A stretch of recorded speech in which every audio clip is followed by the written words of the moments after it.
The uncles around also looked as frustrated as Hilda, but I didn't really think too much about it. If he doesn't want to see me, then that's his choice. Hilda, whatever it is, it's okay, I said. Hilda looked at me, but she was still frustrated. You know what? It's okay as you said, she said, and took a mead tankard, then drank it on one go. She seemed to be still angry, but at least she calmed down. The rest also calmed down and returned back to eating silently. Nurina took the chance and bit on her food. It is a shame not to meet him. I thought he would be a cool person and we could get along if he is a great mage as rumored. The nearest uncle to me was Tyr. From what I know about Tyr, he is a former blade, which means he is good at spying. He is also very close to my father. I winked to him and he looked at me. What is the fire garden? I moved my lips. I'll show you the place later. He replied using the same method. Seems like it was an invitation. I didn't think too much about it and started eating. The food was too damn delicious. After the late meal, I got to talk to the rest of the Firemanes in the hall. My impression on them started getting better over the time. The most impressive thing is how open they were to magic. There is a saying that the hidden clans seem to have established their powers based on magic alongside might. Cousin! Someone slapped my back while greeting me. I looked at who it is, and it was someone very familiar that got very tall. Bjorna! Fancy seeing you. You became taller than what I expected you would be. Same goes for you. It has been a year. Now let's find a place to set. She said, looked around. Wulfr and Alina are that way. I activated my scan and found Wulfr for her. Alina, right, I haven't seen her in a long time, Bjorna said and took the lead. I wanted to laugh, but I stayed silent and followed. When we reached the table, we found Alina, Wulfr, Jull, Nefertiti, and my two young cousins Signy and Eirik. There were also some more Firemane members that seemed to be my cousins from the same age. Ah, here they come. One of them stood up. Come, sit. Try to recall our names again as you did back then. He seemed to like the trick. Fine. You are Hafthor, and they are Phrygia, Vecca, Vladimir, Ragnar, and Vilker, I said. Ahaha, how can you do that? He laughed. I didn't ask to be born this awesome, but it happens this way. He always says this kind of stuff, Alina said. Haha, come sit here, this will be fun. Hafthor pushed Vladimir to make a place for me beside him. I laughed and sat around with them on this table.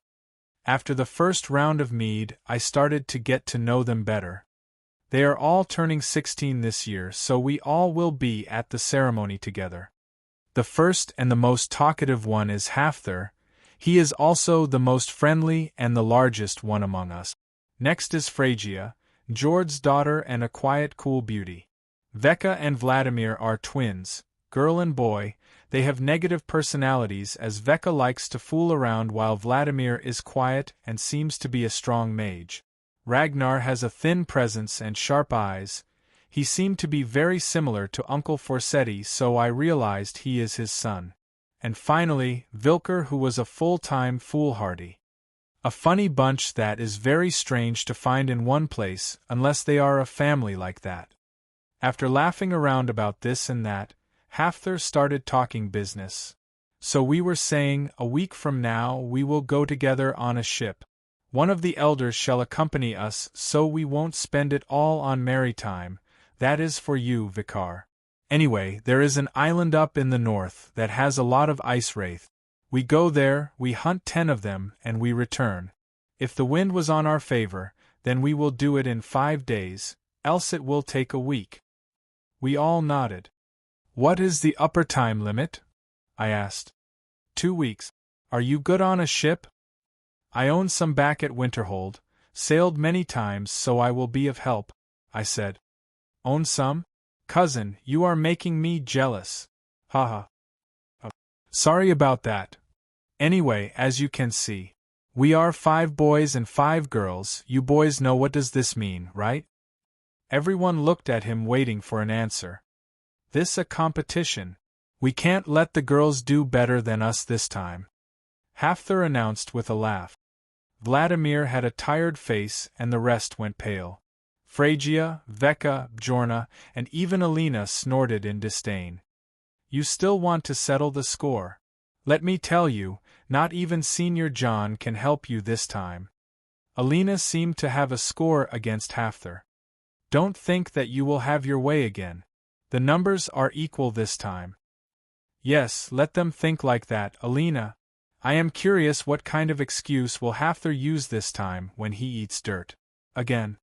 Bjorna, who was normally quiet, got excited too. What is this all about? I asked. Senior, don't let him fool you. Every time he picks a fight he loses, and he comes with an excuse. He is a sore loser. Fufu. Seems interesting. How is the score so far? I asked a simple question. The girls laughed in a savage way and the boys got smaller. The boys never won. It has been a long time, and we already stopped counting. Phrygia said. Sigh. It seems like I can't look down at even the girls. This is seriously scary. Still, I am more interested in the guardian beast ceremony, I said to divert the subject. Oh, that? They all looked serious. What is with it? I asked. Nah. Nothing. It is just a little scary when you hear about that soul realm, Vladimir said. Does any accident happen? I asked. No, it is the safest part. But my older brother said it gets scary when you see what is inside your mind from a different view. Phrygia said. Yeah. Kara told me that she had to fight an image of herself, then fall from the sky to catch a hawk. Hafthor himself looked terrified. Is it some sort of FDVR? I have a bad experience with this stuff. The 6 firemans on the table with me started telling tales of the horrors one sees in his mind. It made me think twice before getting excited for such a thing. Seems like it's not all rainbows and unicorns around her. You know what time is it, kids? Everyone has gone to sleep already? A voice interrupted the conversation, and it seemed like that was Uncle Tyr. Everyone looked at him and started to complain, but he was the party crusher this time. After we all started going up, he came close to me and said he wants to show me something. I excused myself and followed him to the outside of the fort. You remember Glemmet and old Jon? He asked. I do. Good. I am taking you to the fire garden. Hurry before anyone sees us, he said. The fire garden? Isn't that where my father went? Why are we going there? I asked. Simple. Old Jon wants to see you there. You're tuning in to the Phoenix Knights YouTube channel. Don't forget to subscribe and join us on this journey to catch the most captivating stories.